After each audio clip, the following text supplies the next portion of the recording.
He's now winding some pace into this car as he takes the green flag. Only 1/10 of a second covering the top 5. 0.48 the top 10 for this shootout.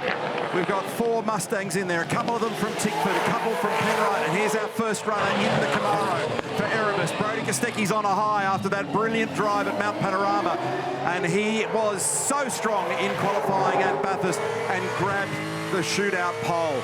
Out of turn 4, up the back straight now for this critical run at high speed.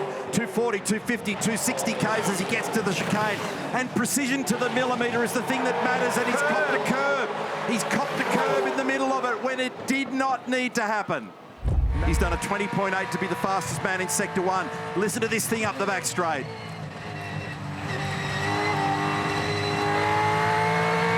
Advances back to 100% throttle out the other side. And then in and out of the shadows in the braking area. Turn 11, and he's locked the rears and made a mistake, unfortunately, and bowls it wide at turn 11. Grant McPherson on the right-hand side of screen. And as I said just only a few moments ago, no shortage of commitment. Didn't drop down as far to the right in that braking approach to turn 11 there in that grey stuff. And that was what trapped young Matt Payne. 23.8 in the mid-sector. He's only 8/100ths away from the time that was achieved by James Golding. This is going to be right on the money as he gets to the final corner complex in through 15.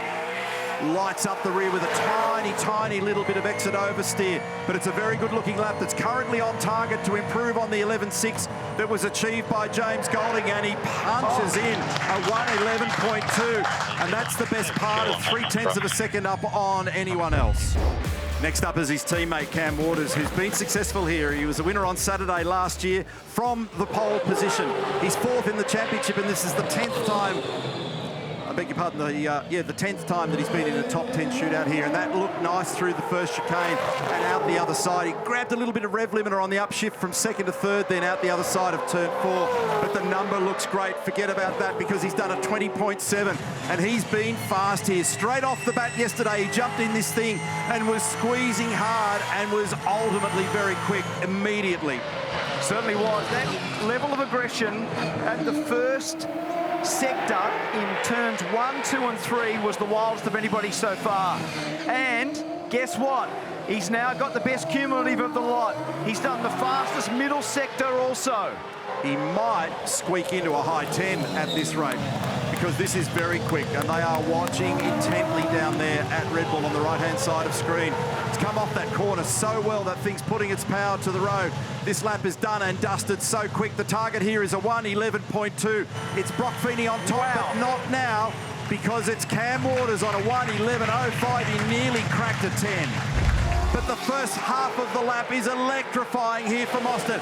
He's done a 23.9 and lost a little bit of ground in the mid-sector, but he's right on the money in the first. I reckon he had to come out of the throttle. He's just given the fence a rub there at the right-hander up to the final complex.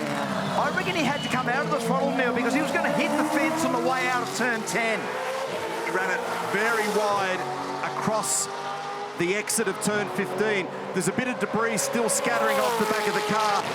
How much has that affected him? Well, he's dropped it into position number 2, 2/10 away from his old, second away from his old mate. Remember back in 2017 at Sandown, he got a pole position. Is he about to do it again? It'll be tight here. Waters at the top at the moment, didn't quite get into the 10s. The number there to chase is an 11.0, and he drops into position number 2 and misses out by 1/10 of a second.